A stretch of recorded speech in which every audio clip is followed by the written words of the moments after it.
Hi, I'm Hal Roberts. This is Bridge City News. Welcome. Here's some of the top stories we've been following. Conservative leader Pierre Poilievre criticized Prime Minister Justin Trudeau, explaining how the carbon tax is now hurting our schools. As the war between Israel and Hezbollah intensifies, government officials warn Canadians to leave Lebanon as soon as possible. And in business news, Costco is recalling some of its yogurt. We will explain which products are being affected. Your nation, your province, your southern Alberta. From the heart of Lethbridge, it's Bridge City News with Hal Roberts. Thanks so much for joining us. Federal Conservative leader Pierre Poilievre says the carbon tax is not only impacting Canadians when they heat their homes or fill up their vehicles, but it is also hurting a number of our educational institutions. The carbon tax will cost Saskatchewan schools $204 million. That's the equivalent of approximately 2,000 teachers losing their jobs, all to pay tax to heat schools in cold Saskatchewan winters. Why is the Prime Minister forcing provinces to cut teachers and education to pay for his greedy, quadrupling carbon tax? The reality facing Canadians right across the country, including in Saskatchewan, is wildfires, droughts, floods, issues that are being increased because of the impacts of climate change. And if we do not continue to take ambitious action, future generations will pay dearly for inaction by governments like the government in Saskatchewan. Federal Health Minister Mark Holland announced more support for those who are battling autism. Holland says the government is offering a pathway focused on 5 areas that will really help support those with autism and their family members. That includes economic inclusion, as an example. And economic inclusion would then break out and say, okay, how do we incorporate that into our national housing strategy, as an example? And what's important about this document is that it isn't just, the federal response. It shows what we have to do as provinces, territories, and the federal government together to get to where we need to go. The second area of priority is diagnostic screening and services. Third is tools and resources. Fourth is public awareness, knowledge, and acceptance. Fifth is data collection, public health resources, and surveillance. Minister Holland says the federal government is also calling for applications for a national autism network, which will include folks who are living with autism. A federal NDP private member's bill has been introduced, and that bill would criminalize residential school denialism. If the bill passes, people could be charged for promoting hatred against Indigenous people by condoning, justifying, or downplaying the lasting impact of residential schools. Leah Gazan says the schools tried to eliminate Indigenous cultures and languages, and if the government is serious about reconciliation, it really needs to protect survivors and their families from hate. We've all heard the serious issues many First Nations communities are facing when it comes to clean drinking water here in Canada. Well, the Neskantaga First Nation in Northern Ontario has had the longest boil water advisory in the country at 29 years. Residents say if they shower or drink the water that's not boiled, they'd run into a wide variety of health issues. We're still on our 10,428th day consecutive boil water advisory. I'm not sure when it is going to be lifted. We still have to address a few more issues. Indigenous Service Canada and NEWSCAST First Nation have hired an independent investigator to look into what's going on. One of the demands that the community did when we were evacuated, because the type of plant that's there, and also to provide training, and also the Indigenous Services Canada Regional Director told me that the reason why we're under boil water advisory is because we don't have qualified workers. So I told her, said, okay, fine, and you can provide them. For the next 5 to 10 years after the boil water advisory is lifted. Out of the 32 long-term drinking water advisories across the country, Ontario holds 21 of those advisories. The vast majority of them are in First Nations communities. The Trudeau government says Canadians who are still in Lebanon need to leave right away while commercial flights are still available. The war between Israel and the terrorist group Hezbollah has escalated, which is putting civilians' lives in jeopardy. Foreign Affairs Minister Melanie Joly says she secured agreements with other countries in the Middle East to help with the evacuation of Canadian citizens if one becomes necessary. When it comes to the evacuation of Lebanon in particular, I've been, and my team and I have been working on this for months now. Back in May, I went to the region to secure agreements with key countries. Of course, I went to Lebanon to meet with Lebanese officials to make sure that they would coordinate and help Canada should there be an evacuation. What we did is we pre-positioned assets now weeks ago in the region. Meanwhile, I've been saying to Canadians in Lebanon to come back home. And I've been saying also to Canadians wanting to go to Lebanon, don't go. Why? Because as foreign minister, my priority is to make sure that Canadians are safe. And I was concerned. According to TBN Israel correspondent Yair Pinto, the Israel Defense Forces continue to hit Hezbollah targets pretty hard in Lebanon, taking out a number of terrorist leaders along the way. The Israeli Air Force is crushing Hezbollah's arsenal and capabilities and eliminating its key personnel, including the head of their missile and rocket array. In response, Hezbollah has expanded the circle of fire to the center of Israel, as alarms were also heard in Tel Aviv over the last 24 hours. But I'm happy to be able to tell you that the missile fired at Tel Aviv was intercepted using the David Sling air defense system. And meanwhile, the IDF spokesman in Arabic had a message for the residents of South Lebanon, telling them, for your safety, do not return to your homes until further notice. Reports out of neighboring Syria indicate that Israel attacked military strikes of pro-Iranian militias and Hezbollah in the west of the country. But while all of this attention is focused on the northern arena, the IDF is continuing its campaign to crush Hamas in Rafah. Well, it was another beautiful day across much of southwestern Alberta again today. Jeanette Rocher is now with a quick peek at the forecast. Jeanette, it looks like the nice days will continue, and we should see above seasonal values heading into the weekend. Yes, these temperatures are doing all right, that's for sure. And then as we head into the weekend, even seeing temperatures a bit warmer than earlier predicted, lots of sunshine. We're just sort of contending with those gusty winds that we saw, wind gusts up to 60 kilometers per hour earlier today. And then as we get into overnight, they're going to be dying down to about 40K and then back up to 50 and then 60 again tomorrow on Friday, particularly as we get into Friday night around 10 p.m. That's when we're going to see the strongest gusts up to 60 kilometers per hour. Nice 24-degree day on Friday, though. Lots of sunshine. And Hal, I will be back later in the show to give you that full 7-day forecast along with the national weather. Great. Thanks so much, Jeanette. More volunteer crisis support workers are needed in the Lethbridge Police Victim Witness Services Program. Now, the group's manager, Catherine Poilievre, says these volunteer workers aid victims for witnesses of crime and trauma by navigating the acute challenges of their experiences. She says they're also supported in the criminal justice process.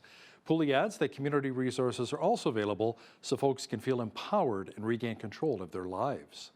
Every year we do have some vacancies we need to fill, and it's our annual push to try and fill our team back up. We know our community has needs, and we want to make sure that we always have the right people trained up and ready to jump in when the situation arises. So we do extensive training with new volunteers to help them be ready to meet the needs of the community in crisis and ensure that they're ready to have that trauma-informed approach. For those that want to become police officers someday, this is a great opportunity to learn how to be in a crisis that is police situations and know how to do that well. For someone who wants to be a counselor, this is a great opportunity to learn what it's like to sit in the discomfort of trauma. And someone who just wants to give back to your community, it's a great way to connect with fellow coworkers. It gives us an opportunity to reflect, and it humbles you really that you're allowed to enter people's lives at that time and to be able to provide a service. It's been an incredible learning experience, especially for people, like for students who are wanting to kind of diversify their skill set, learn more. Now, officials say volunteers for the program must be 18 or older and have a clean criminal check. The group is looking to add around 15 new volunteers. You know, the memories of loved ones will be honored this weekend with a very special run taking place here in Lethbridge. The Parks and Cemeteries team for the City of Lethbridge is preparing to host a Run to Remember at the Mountain View Cemetery on Sunday. The event will feature run or walk of 2.5 or 5 kilometers throughout the cemetery. The city says the purpose of the run is to not only honor the memories of our loved ones, but also to celebrate life and to promote community health.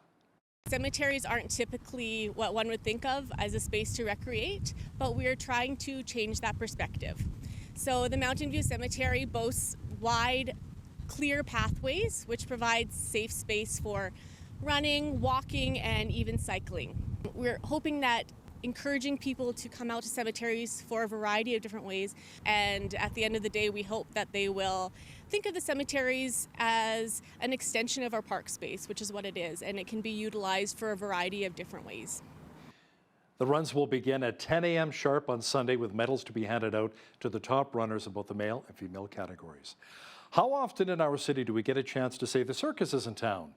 Well, for the first time, Cirque Italia has made a stop here in Lethbridge. In fact, it's their first time in Canada, and Lethbridge is their final stop before heading back to the United States. The show has a water theme, and Jeanette Rocher did some investigating into that big white circus tent going up outside the Lethbridge District exhibition to find out what was going on inside. Jeanette, what did you discover? Yes, that's right, Hal. I am here in the beautiful Cirque Italia tent.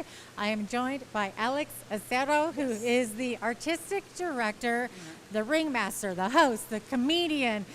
You're basically everything this show, Cirque Italia. I want to know, Alex, we're surrounded by water because the show is very water themed. Yes. So I want to know how many liters or gallons of water this show actually needs. Well, Cirque Italia now, we have 10,000 gallons of water because we try to recycle the water.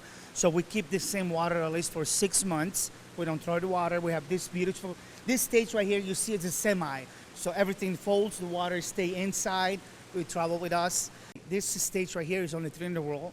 They have 1 in Dubai, 1 in Las Vegas, and 1 right here in your backyard. You don't have to go to Las Vegas or Dubai. You can come right here. So, I mean, it's here. Come on, see us. Okay, so what do we have? We've got aerialists, right? We got aerialists, we got a trampoline act, we got bungees, we got the Wheel of Destiny. And, I mean, it's a 2-hour show, and this year we have the team now 1950. That is this little girl that she fall asleep. And I'm come out from the TV. We have a nice TV from the 50s. I come out and I took her around. So she danced with me. She works in the show. She's 5 years old and she's my daughter. So she's a part of it. Oh my gosh, so you have your little girl traveling with you and performing with you.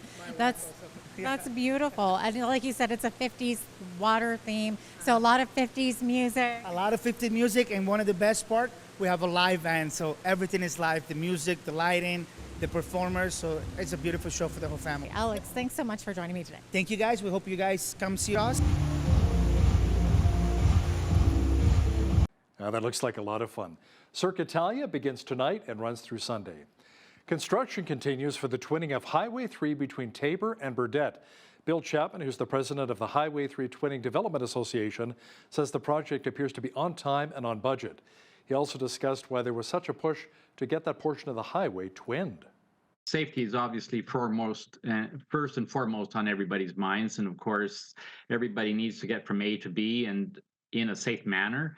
And the mix of big trucks and small cars don't mix. And of course, we know the results of some of those situations. And I think that everyone traveling highways really want to be able to travel without conflict and be able to travel in those lanes and enjoy the comfort of the ride to and from their destinations to the place of travel. And of course, that means that if they can do that without any concerns about their safety, means a lot to every one of us. Chapman says the first 46 kilometers of the highway should be completed by the year 2026. It appears as though a shortage of city transit bus drivers has been impacting routes here in Lethbridge. City officials say there have been a number of route cancellations over the past few days. There's been a report that drivers are currently on a work to rule campaign withholding some labor without going on a full-on strike. Now, it wasn't sanctioned by the union, but officials are supporting it. the operators have done this on their own accord. The union back in May has filed a grievance pertaining to not having 15% recovery on these routes. It's something we achieved at the bargaining table this round. We've been working with management, but the limited success on getting proper timing is still impacting the operators. And because this 15% isn't there for the operators to stand up and stretch at the end of the line, it creates additional attendance absences. It affects our bodies, affects our shoulders, our backs, and it mentally burns us out when we're continuously going. We have a specific clause that no employee shall be required to work overtime against their wishes. Operators have initiated that right. There's still 5 operators on the voluntary overtime list working overtime. In addition to that, operators have some shifts that have built-in overtime. Those operators are still working that overtime. They're just not volunteering for any additional overtime on top of that, which is a result of absenteeism. Now, city officials say riders can check for any service changes by using the Lethbridge Transit My Ride app anytime or by calling 311 from 8 a.m. till 4:30 p.m. Monday through Friday. The Rocky Mount Turf Club will be hosting another major Indian relay race here in Lethbridge this weekend. The Jason Goodstriker Memorial Championship will feature 2 days of the top Indian warrior races in Western Canada. The weekend honors Jason Goodstriker, remembered as a beloved member of the Blood Tribe and his love for racing, who passed away back in 2020. This will be the 4th and final memorial tournament named in his honor. His impact was amazing. You would see Jason announcing at the powwows. You would see him with government and very important issues for the First Nations and growth for them. And it's just endless. He was kind of a bigger than life kind of guy. We start with our thoroughbred races, and we are doing the best of the best. It's stakes races for the B-Track. So big money, those are big races. And the warrior races are going to be following that. And we have 18 teams, so a whole lot of action. We have entertainment. There'll be dancers, drummers, and of course the warriors. And admission is free. And it's always free. You come to the horse races. There's kids' activities and all those things. It's all free admission. Yeah, it's always a fun time with those races. And by the way, they'll be held Saturday and Sunday, 1 o'clock at the Rocky Mountain Turf Club. Well, we had sunshine mixed with clouds here in Lethbridge and close to our seasonal average, which is around 18 degrees. It'll be even warmer as we make our way to the weekend. Full weather details are coming up.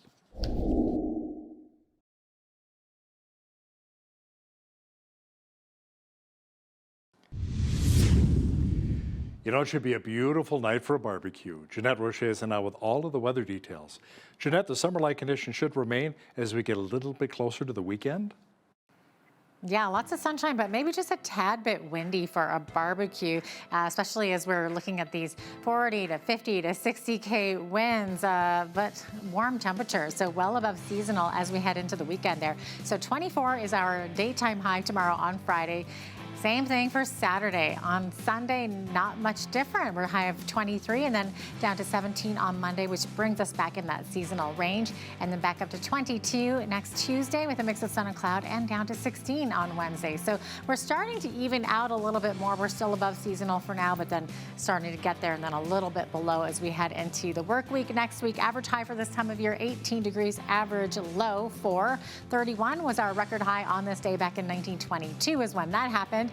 And in 1908, well, guess what? It was -7, which meant record low for this day. So sun rose this morning at 7:24, sunset this evening at 7:19. That means we are now less than 12 hours of daylight. We're seeing 11 hours, 54 minutes. Actually, okay, so we're seeing early morning showers in Victoria, should be clearing up in the afternoon, high of 17 degrees. Clearing skies in Vancouver as well, high of 17. Mix of sun and cloud in Edmonton, high of 20 and 21 for the high expected tomorrow in Calgary, also with some sun and cloud. And those two Alberta cities also seeing wind gusts up to 50 kilometers per hour. Lots of sunshine across the rest of the prairies and nice warm temperatures too. 25 for the high in Saskatoon, Regina sitting at a high of 28 degrees. These cities could see 50K wind gusts as well. 23 for the high in Winnipeg with beautiful sunshine. As we get into the central part of the country, we are seeing mainly sunny skies. 22 for the high in Toronto, Same thing actually in Ottawa and Montreal. So pretty even Steven right there. 22 is our daytime high in all three of those cities, and mainly clear skies. Not so much on the East Coast. We're seeing a lot of rain. 2 to 4 millimeters. In fact, in Fredericton, 18 for the high there. Could see a chance of thunder showers as well. Halifax and Charlottetown looking at 10 to 20 millimeters of rain in both of those cities. Charlottetown expecting that thunder shower as well. 18 for the high in Halifax, 17 the high in Charlottetown, 12 degrees for the expected high in St. John's, and St. John's could see periods of drizzle sort of winding down by the afternoon, and then mainly cloudy skies for the rest of the day. So there you have it. That's your forecast. Yogurt from wholesale retailer Costco is being recalled for the second time this month. A notice was posted on their website on Monday saying that its Kirkland Signature probiotic yogurt may contain a type of yeast that could cause an immunocompromised person to become sick. The recalled yogurt comes in a 24-pack of 100-gram servings and may have been on Canadian Costco shelves between September 3rd and the 19th. Best before dates of the recalled affected yogurt are October the 18th, October the 20th, and the 22nd. Customers are encouraged to return the affected product to a Costco warehouse for a full refund. Now, earlier in September, the Canadian Food Inspection Agency posted a recall notice for the 24-pack of Kirkland Signature Greek yogurt due to mold issues. Canada Mortgage and Housing Corporation says Canada's 6 largest cities saw the construction of new homes rise 4% year over year through the first half of 2024. It says, however, that the starts are still not enough to meet demand, with increases driven by Calgary, Edmonton, and Montreal. About 68,000 units began construction during the period, the second strongest figure since 1990. Cities including Toronto, Vancouver, and Ottawa saw declines ranging from 10 to 20% from the same period last year. Artificial intelligence, or AI, is growing in use and popularity. There are some limitations, however, due to its capabilities. Data analysis and AI expert Dr. Sydney Shapiro from the Dillon School of Business here in Lethbridge shares an example of how not to use artificial intelligence. A company went and replaced some of their phone answering with a robot. And that does save a lot of money. It saves a lot of time. In their case, it was the equivalent of 700 call agents. The only problem with this, though, is that when I call Air Canada with a complaint, I'm really asking them, can you make an exception? Can you figure it out? Can you help me? I'm stuck in this bizarre situation, which is not in the manual, and a person can help me out. AI can't do that. So I think that we're building systems that are getting smarter and are getting better, but a lot of people want to put AI, what we're talking about today, into this box of artificial general intelligence, like HAL from Space Odyssey, but that's not the reality. The reality is it's just an autocomplete system, but a very powerful one. Make sure you catch the full interview with Dr. Sydney Shapiro and BCN's Michael Clausen coming up later in our program. Now, here's a look at today's markets. The TSX was up 127 points on the day to finish at 24,033. The Dow was up 260 points to 42,175. The S&P 500 was up 23 on the day to 5745, and the NASDAQ was up 108 points to 18,190. West Texas Intermediate Oil was down 223 on the day to 67.46 U.S. per barrel. Natural gas was up 9 cents to 275 U.S. Gold was up 15.48 on the day to 26.7206 U.S. an ounce, and silver was up 24 cents to 32.04 U.S. an ounce. Feed wheat is at $7.76 per bushel, barley's at $6.10, canola's at $13.59, and corn is at $7.44 per bushel. Live cattle October contract was up $1.05 to $184.10. Feeder cattle were up 3 cents to $245.40, and lean hogs were up 90 cents to $87.33. That's for the October contract. The Canadian dollar was up slightly over the past 24 hours to 74.30 U.S.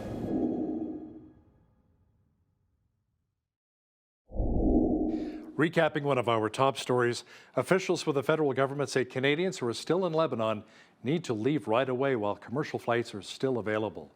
The war between Israel and the terrorist group Hezbollah has escalated, which is putting more civilians' lives in jeopardy. Foreign Affairs Minister Melanie Joly says she secured agreements with other countries in the Middle East to help with the evacuation of Canadian citizens if one becomes necessary. So how do you help and care for someone who is battling dementia? Dr. Macy Smith wrote a book on the subject called A Dementia Caregiver Call to Action. Watch that informative interview with BCN's Jeanette Rocher coming up momentarily. When you see news happening in your community, be sure to send us an email at info@bridgecitynews.ca. Also, be sure to visit our website anytime to check out a number of stories and interviews.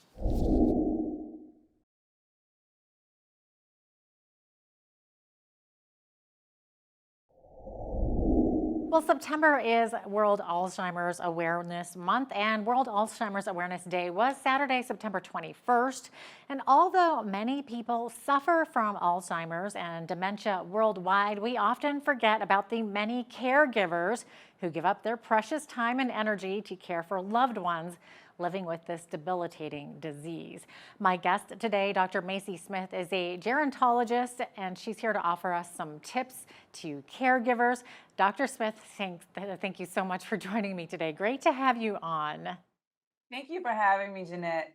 Absolutely. Okay, now you have written a concise, to-the-point guide. It's called A Dementia Caregiver Called to Action, The Journey. And in this, you tell families exactly what to do, what to say, and what to expect with the person that they're caring for. And you've done it in fewer than 60 pages because you know caregivers don't have a lot of extra me time to sit around and read a book, right?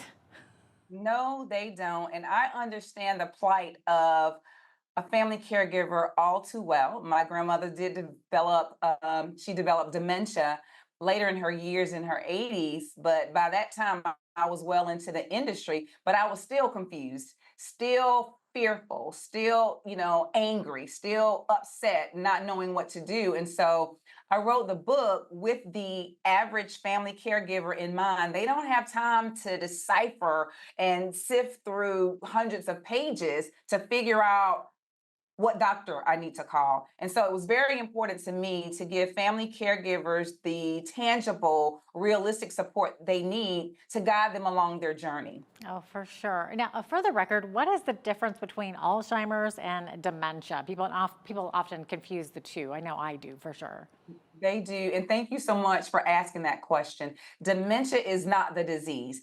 It is a group of behaviors or the symptoms that we see people display: the memory loss, the confusion, the forgetfulness, the inability to problem solve. That is dementia, but something has to cause it.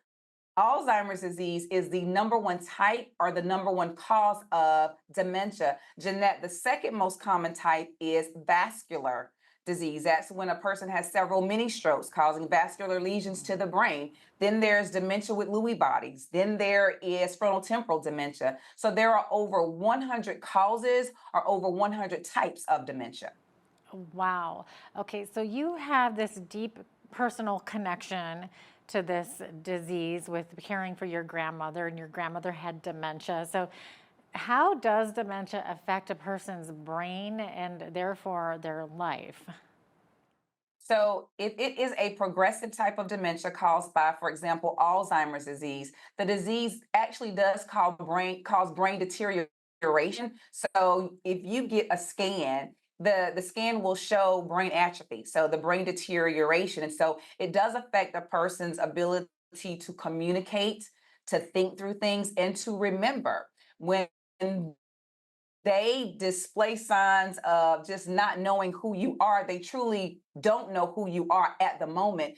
The disease itself is global, and so it can wax and wane. In the morning, they may remember you because that's when they're the sharpest, but after 6 o'clock, they don't know who they are, possibly. They may not know where they are. And so the disease does wax and wane. And so everyone is different. When you've met one person living with a progressive type of dementia, you've met that one person. Jeanette, it can also affect their bodily functions. It can affect their ability to go to the bathroom independently because your bladder and your bowel is connected to your brain. Your brain is your being. Your brain tells your body what to do, when to do, how to do. And so if the brain is affected, it's going to affect your outward signs. What are some of the potential symptoms of dementia? If somebody in your family, maybe you think they might have it, what are we looking for? Well, it's important to know that it's much more than memory loss and forgetfulness, because we've all forgotten where we put our cell phone and we're on it, right? Yeah. You quickly retrace your steps and say, oh, I'm on the phone. Silly me, I'm just stressed. But it's when that memory loss and that forgetfulness begins to impact one's life, their daily routine. If they are getting lost coming home from the store or from a family member's house, if they're not remembering how to make a bed, those routine tasks, how to bake a cake, and they've been baking cake on Sunday after church for 45 years, then something is actually happening. It could be cognitive impairment or genetic, could be what we call a treatable type of dementia, whereas it's caused by chronic illness such as high blood pressure. It could be caused by medication interaction or an acute illness such as a urinary tract infection. Wow, that's one I wouldn't have guessed for sure. Okay, so getting back to caregivers, what should a caregiver do if their loved one is diagnosed? Well, you want to be sure that it is what we would consider a conclusive diagnosis. And so if your loved one is diagnosed with dementia, which is an umbrella term, remember it covers a lot of different diseases and illnesses, you want to ask the doctor what type of dementia it is and or what's causing it. So that way you know what the future may look like for the family, because it's not just the person living with dementia, it is the family now living with dementia. Once you have a conclusive diagnosis of a progressive type of dementia, you want to get connected to support groups through the Alzheimer's Association or through the association attributed to the type of dementia your loved one has. And then you want to get connected to what we call the AAA, Area Agency on Aging. Every county, every province has an area agency on aging. They have access to respite vouchers, so financial supports that help you pay for someone to come into the home to stay with your loved one while you go out and have me time and practice self-care. They'll connect you to senior centers where your senior loved one can go during the day while you work. They'll also connect you to Meals on Wheels, whereas you don't have to worry about cooking for your loved one. You can make sure that they're having meals delivered. And that's also some engagement and socialization for your loved one. So those are the three key pieces of resources I would give to family caregivers. So vitally important to help for the journey ahead. Right. Now, I found this statistic so shocking that research shows that more than 11 million caregivers are providing more than 18 billion hours of unpaid care to loved ones. That's unbelievable. And you were one of them. And I think people don't realize how much time and energy and expense is involved in this, do they, Macy? So Alzheimer's disease is the most expensive disease in the top 10 chronic illnesses. It is the only disease that can't be prevented, cured, or even treated. And so when we think about the impact to families, you're thinking about the caregiver. The average caregiver is in the sandwich generation between 49 and 50 years of age, but over 30% are over the age of 65.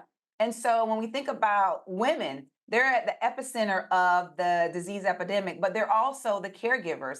African American women are twice as likely to develop the disease and least likely to be diagnosed in the early stages when the medications for the symptoms, which is dementia, is most effective. And so the family caregivers, the long-term care system really does rest on the shoulders of family caregivers because we take care of our own. And quite frankly, non-medical long-term services and supports, they're very, very expensive. And so if the family doesn't have the financial means to pay for someone to come into the home or to place their loved ones in assisted living, then the responsibility is going to be on the family. So those numbers are astonishing, but they're absolutely accurate. Mm-hmm. And so, Macy, after caring for your grandmother, why was it important for you to share what you had learned through this journey with other families to spare them from enduring those same kinds of struggles?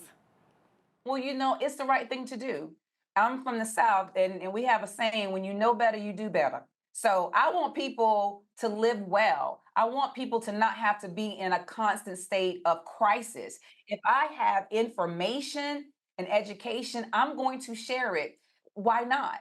When we think about what goes around comes around, and with blessings, we're all going to reach age of a senior, and we want to sow in some good seeds so we can reap some good seeds. And so if you have information to share that could change the trajectory of someone's day, then that's the right thing to do. I lead with compassion, I lead with love, and I lead with information, tangible information that people can use that day, which is why my book is so compact and so concise, because if you have a question about the difference between Alzheimer's and dementia, that's going to be on page 3. All right. Well, Macy, maybe like what kinds of questions should caregivers maybe be asking their loved ones, doctor?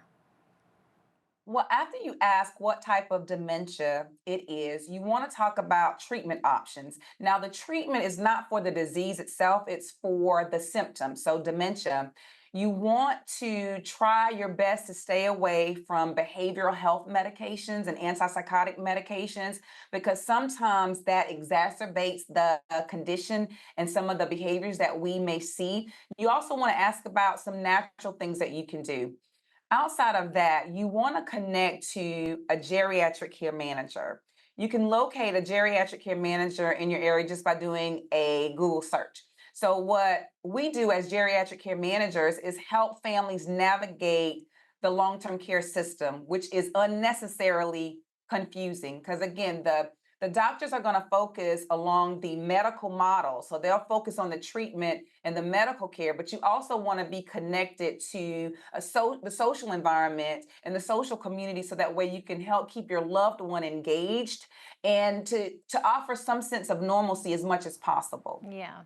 Now, Macy, earlier we were talking about the number of hours and money that goes into being a caregiver, and burnout, I would imagine, can happen. So what's your advice for caregivers to avoid burnout? So burnout truly is Janetta syndrome. We kind of hear it thrown out here or there, but it's called the caregiver syndrome. And that's when the caregiver is experiencing burnout, which is mental, emotional, and physical depletion. You have nothing left for yourself because you've given it to your loved one, all of it. And so what I tell caregivers, number one, Jeanette, is I give you permission.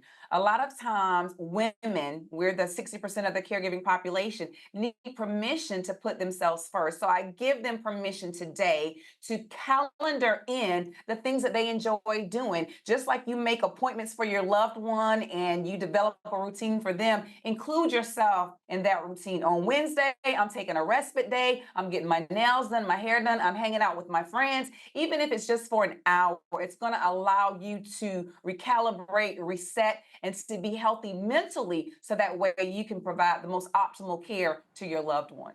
For sure. And you say in your book that there's no shame in prioritizing your own needs. And so did you have to find this out the hard way? I did, because I will tell you, your body will let you know what your mind think you can do, right? You think you're going to get up at 4 a.m. and you're going to do all this and that, but your body does not move. Your body will physically shut down. If you're experiencing headaches or a stuffy nose and you're taking over-the-counter medication and you're taking prescription medications and nothing is working, that means you are stressed. That means that you have to take several steps back. Think about what you enjoy doing, because Jeanette, you'll be surprised to know that some people don't even know what they like doing because they've done it and everything else for other people, but your body will let you know that it's time to put yourself first. Oh, yeah, absolutely. Now, earlier we were talking about how you're a doctor, but then you also had this personal experience with your grandmother. And I would imagine that before that you had the knowledge here, but going through it personally gave you the knowledge in here. And is that partially why you wrote the book? You just want to kind of extend that knowledge? Oh, absolutely. It really is heart work. Yeah. And so when I found myself, Jeanette, someone who's skilled and considered an expert in the area, still confused and dumbfounded and experiencing the same emotions that I talk about in my book, I give my caregivers permission to feel all the feels. Don't hide your feelings, but I teach you how to channel those feelings into providing a healthy journey for you and your loved one. And so when I took several steps back and said, if I'm experiencing this, I know all the other people out there are experiencing it. So I'm going to write it down, give them something that's digestible, something that they can fold up and put in their purse or put it in their pocket take it to the doctor's office, have a conversation based on real factual information, but also having conversations with family members, because you still have to build your medical team, but you also have to build your biological team as well. And everyone needs to hear the same information. The plan needs to be shared out to everyone. And so that is my way of sharing my experience, both personally and professionally, which really is a comprehensive approach to be able to help families journey well through Alzheimer's and dementia. Well, definitely. And I'm sure you've been able to help a lot of people, Macy. What type of feedback have you been getting from your book? I've been getting very positive feedback. So my mama said the book was too small. And I asked her, I said, well, did you read it? She said, not yet. So they love the fact that it is a compact read, that it gets right to the point. And literally some of the comments have been, this has changed my journey. It's reduced stress levels. It also has reduced the thought of actually placing their loved ones in an institutionalized setting, so in a nursing home or an assisted living, because we do know that the longer people with dementia live in their natural, familiar environment, the higher the risk of quality of life. And so we want the best and the highest rate of quality of living as possible. So I'm very pleased with the reviews that I've received. That's fantastic. And, you know, time is very precious, especially for caregivers. So Dr. Macy Smith, I thank you so much for your time today. And thank you for your valuable insight into this disease and the world of the caregiver. Thanks so much for being with us. Thank you for having me, Jeanette.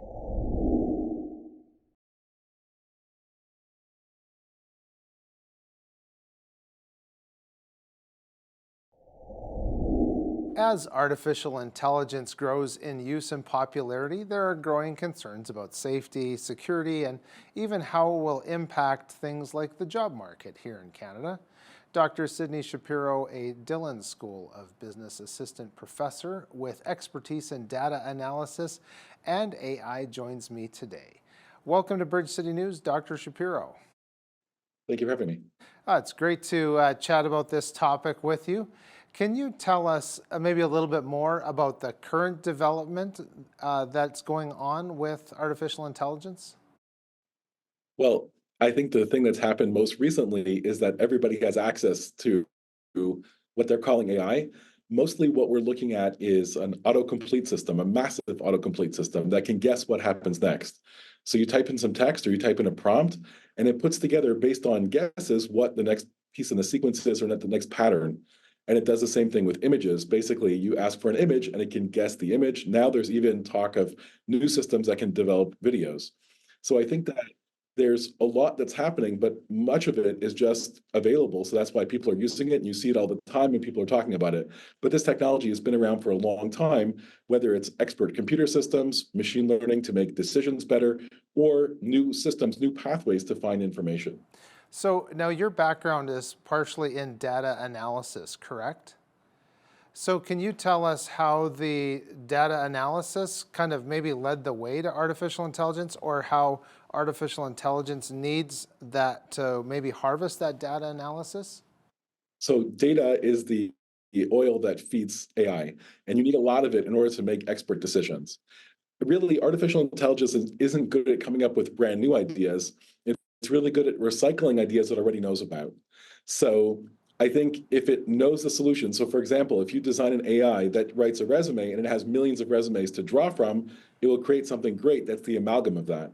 But if it's never seen a resume before, that's a big problem. It won't work very well. Gotcha. So when you look at an organization that has lots of complicated data flowing through the organization, and you want to find pathways to figure it out, that's a much better idea. And this has become really big in the past recent years in robotics.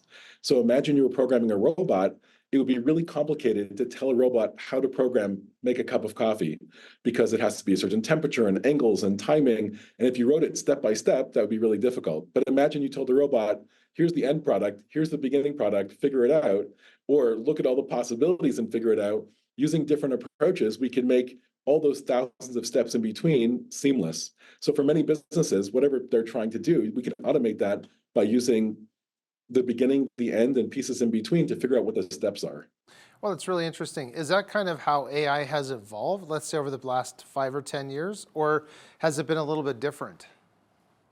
The biggest thing that's happened recently is with language, with using large language models or LLMs. Gotcha. And this idea is that certain words come after another. For example, you walk into a store and you say, I want to order a pizza. Most people in Canada are going to order a plain pizza or a pepperoni pizza. Those are the most popular choices. Okay. You could order any pizza though, but if you think about it, statistically speaking, what's the most likely option? The computer has 3 or 4 different choices. It will pick one of them.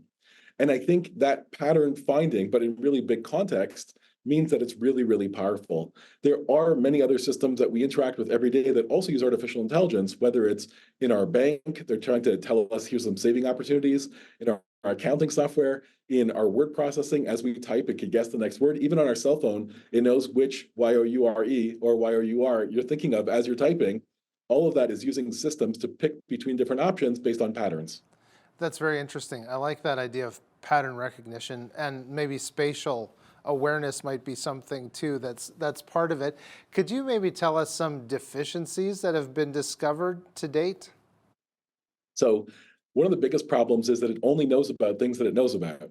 So if you're a university student, you probably heard the phrase, find the gap in the literature, like read a whole bunch of papers and find out what people don't know about.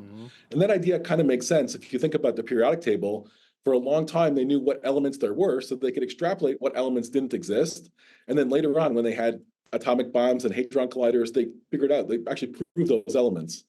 Unfortunately, it doesn't work like that with making stuff up, because a project from Meta, the makers of Facebook, took 48 million papers, they fed it into an engine called Galactica, and they said, what's missing? And it said, well, I can't find any papers on people eating glass. Maybe that's like gives you superpowers or something, like maybe that's a solution. And the problem is that even though there's a gap, it doesn't make sense. The reason why there's no papers is because that's not something that we investigated. So it's difficult to make things up and then work backwards and make it a reality. If that was possible, then I'd be living in Harry Potter world. But unfortunately, it goes the other way. We first find things in real life and then we write about them. So just because you could describe something doesn't necessarily make it real. Yeah, that makes perfect sense. Now, I had mentioned the spatial awareness. Do you think that might be coming down the road fairly soon? Definitely. I think that as we look at how we could put different pieces of information together and get better decision-making out of it, there's many ways that we can do that and save the amount of figuring out, the time in between that it takes to run through all the steps. I saw an amazing project the other day. Somebody who had never programmed anything before in their life asked ChatGPT how to make an app, and they built an app called Point an Arrow to the Galactic Center. So no matter where you are on Earth, it always tells you where the center of the Milky Way is. Oh, wow. Oh, that's kind of neat. I like that. I like looking at the stars. That sounds really interesting. So do you think, looking at the other side of the coin, do you think that artificial intelligence could backfire on the companies that are automating with it? Definitely. I mean, I think the problem is that there's not many very good business cases of when to use AI to replace pieces. Like, for example, recently, in the last couple of days, a company went and replaced some of their phone answering with a robot. And that does save a lot of money. It saves a lot of time.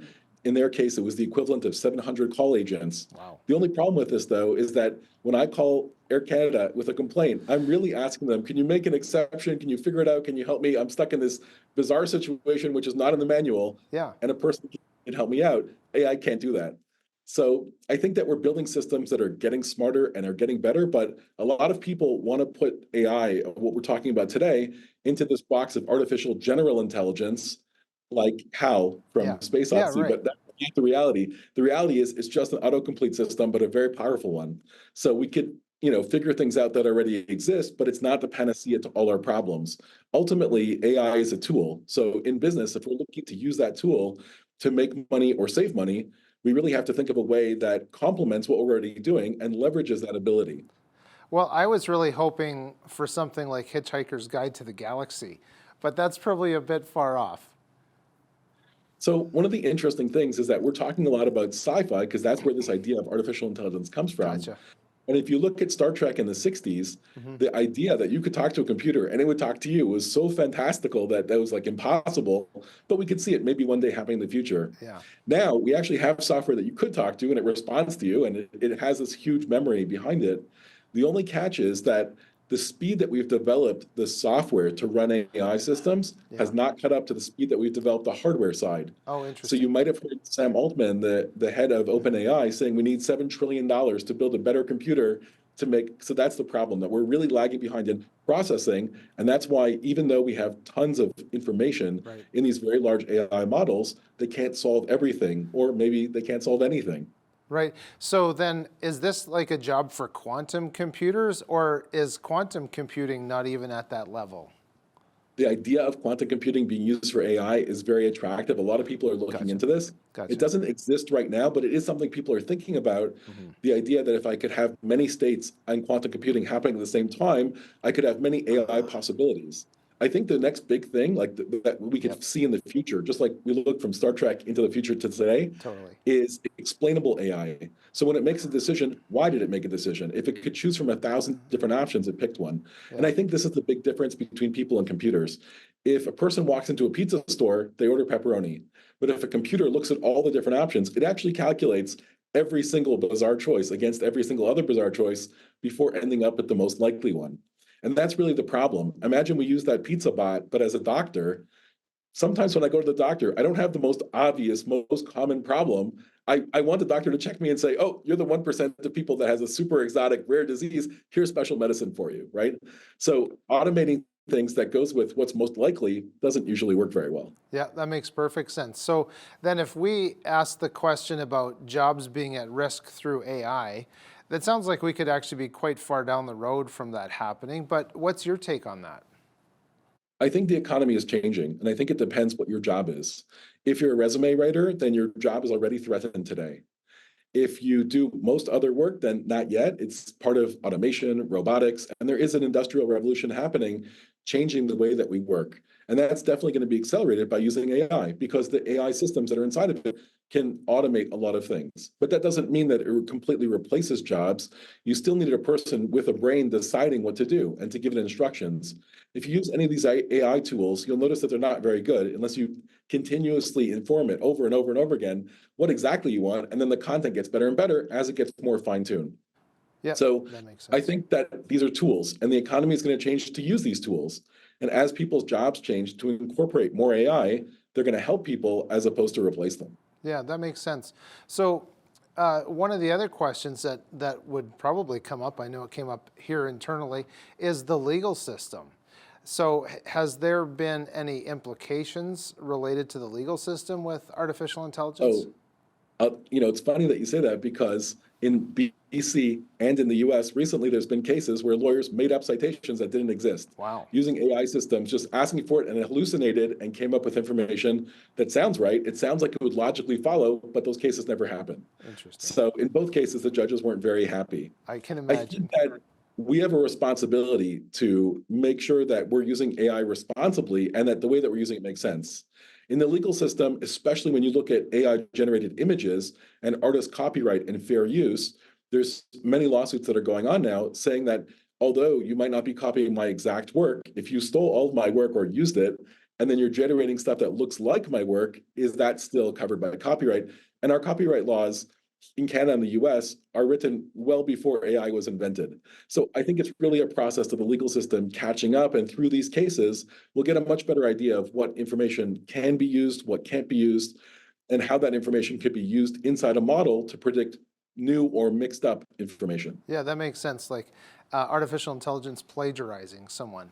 Totally get that. Exactly. Could you provide maybe more examples of how AI can help business to maybe do better at targeting their advertising?